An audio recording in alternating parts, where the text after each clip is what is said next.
Assalamualaikum warahmatullahi wabarakatuh. Perkenalkan, nama saya Melita Eliza dari Prodi S1 Kebidanan Distrik Seza Sentika Padang. Baiklah, kali ini saya akan menjelaskan tentang sistem saraf pada manusia untuk memenuhi tugas anatomi dan fisiologi manusia.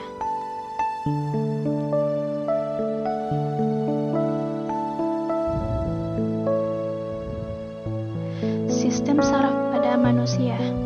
Apa sih sistem saraf itu? Sistem saraf adalah bagian dari tubuh yang berfungsi melakukan pengaturan kegiatan tubuh dengan cara mengirimkan pesan-pesan rangsang atau impuls saraf dan tanggapan atau reaksi dalam bentuk pulsa elektrik. Sel saraf. Sel saraf atau neuron berfungsi menerima dan mengirimkan impuls saraf. Sel saraf terdiri dari badan sel, inti sel, dan sitoplasma yang memanjang keluar dari badan sel dan membentuk serabut-serabut saraf yang halus. Nah, serabut saraf ini dibedakan menjadi dua, yaitu akson atau neurit dan dendrit. Fungsi sistem saraf. Yang pertama yaitu sebagai alat pengenal perubahan yang terjadi di luar tubuh atau alat penghubung antara tubuh dengan dunia luar melalui indera. Yang kedua, sebagai alat pengatur atau alat pengendali tanggapan atau respon terhadap keadaan sekitar. Dan yang ketiga, mengatur dan mengendalikan kerja organ tubuh sehingga organ tersebut dapat bekerja secara teratur sesuai dengan fungsinya. Sel saraf. Nah, kira-kira begini ya. Apa-apa saja sih bagiannya? Yang pertama yaitu dendrit. Inti sel, badan sel saraf, akson atau neurit, selubung myelin, sel sekawan, dan nodus ramvier. Sel saraf. Yang pertama yaitu akson. Akson merupakan serabut saraf yang berfungsi menghantarkan rangsang dari badan sel saraf ke sel saraf lainnya. Akson dibungkus oleh selubung myelin. Pada selubung myelin terdapat sel sekawan. Yang kedua, dendrit, yang berfungsi menerima dan membawa rangsang ke badan sel saraf. Mekanisme hubungan antar saraf.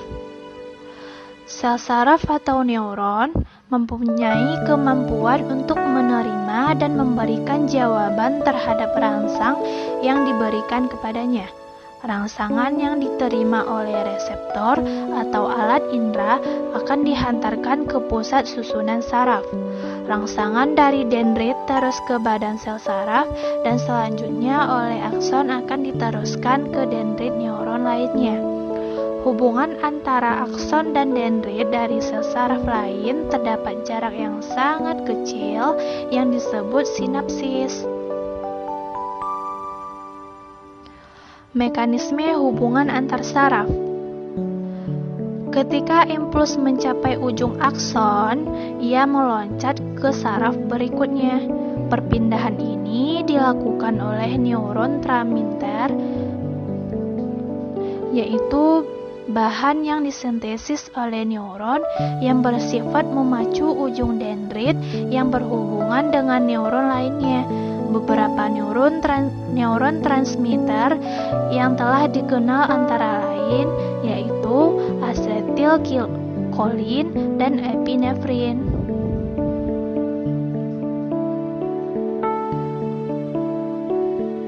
Mekanisme hubungan antar saraf. Nah, kira-kira begini ya bentuknya. Macam-macam sel saraf. Sel saraf terbagi atas 3, yaitu yang pertama sel saraf sensoris, yang kedua sel saraf penghubung, dan yang ketiga sel saraf motoris.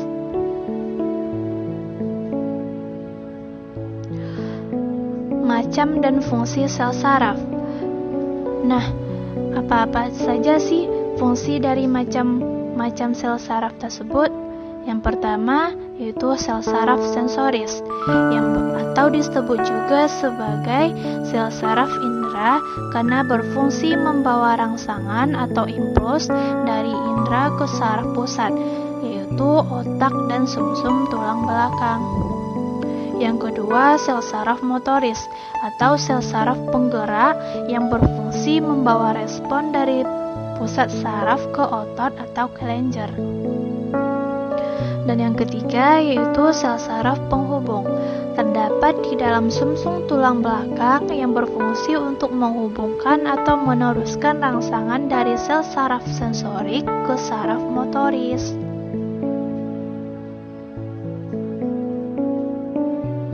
Sistem saraf pusat. Apa sih sistem saraf pusat itu? Nah, sistem saraf pusat merupakan bagian dari sistem saraf yang mengatur fungsi organ dan anggota tubuh serta tempat budi pekerti manusia terletak. Sistem saraf pusat terdiri dari otak atau ensipalon dan sumsum tulang belakang atau medula spinalis. Yang pertama yaitu otak. Otak adalah pusat koordinasi utama. Di dalam otak, semua kegiatan tubuh dikontrol dan dikendalikan dengan baik. Nah, otak tersebut memiliki 4 bagian, yaitu otak besar, otak kecil, otak tengah, dan sumsum penghubung, yaitu sumsum tulang belakang. Yang pertama itu otak besar. Terdiri dari 2 belahan, yaitu belahan kiri yang mengendalikan tubuh bagian kanan dan belahan kanan yang mengendalikan tubuh bagian kiri.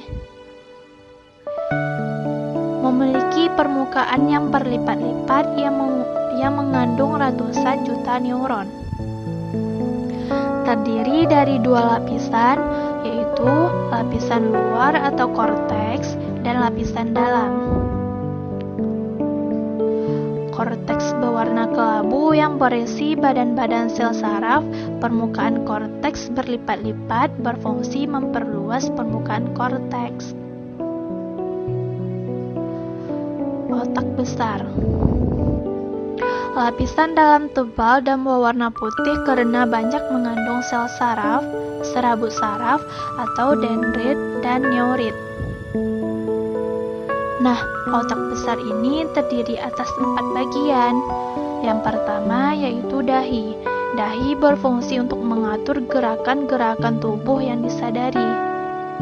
Yang kedua, ubun-ubun yang berfungsi mengatur kulit dan otot-otot terhadap panas, dingin, sentuhan, dan tekanan. Yang ketiga, pelipis yang berfungsi sebagai pusat pendengaran. Dan yang keempat yaitu kepala belakang yang berfungsi sebagai pusat penglihatan. Antara otak bagian tengah dan belakang terdapat pusat perkembangan, kecerdasan, ingatan, kemauan, dan sikap.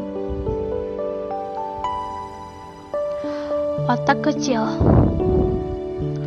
Otak kecil mempunyai 2 belahan, yaitu belahan otak kanan dan belahan otak kiri. Antara kedua belahan dihubungkan oleh jembatan Farol. Otak kecil terdiri dari 2 lapisan, lapisan luar yang berwarna kelabu dan lapisan dalam yang berwarna putih. Otak kecil tersebut berfungsi untuk mengatur keseimbangan tubuh dan koordinasi kerja otot-otot ketika bergerak. Selanjutnya, sumsum penghubung. yaitu menghubungkan bagian otak dengan sumsum tulang belakang yang berfungsi untuk mengatur pernapasan, denyut jantung, dan tekanan darah. Selanjutnya, gerak. Gerak terbagi atas dua, yaitu yang pertama gerak biasa. Pada umumnya, perjalanan rangsang pertama kali diterima reseptor alat indera, kemudian rangsang dihantarkan melalui saraf sensoris ke otak. Sesudah diolah di otak, tanggapan terhadap rangsang akan dihantarkan melalui saraf motoris ke efektor, yaitu otot atau kelenjar. Hasil rangsangan tersebut menimbulkan gerak biasa. Yang kedua yaitu gerak refleks. Gerak refleks adalah gerak yang terjadi secara spontan tanpa melalui pusat gerak di otak. Jalan terpendek yang ditempuh suatu gerak refleks disebut lengkung refleks. Baiklah, sekian PPT dari saya, Milita Eliza. Terima kasih. Assalamualaikum warahmatullahi wabarakatuh.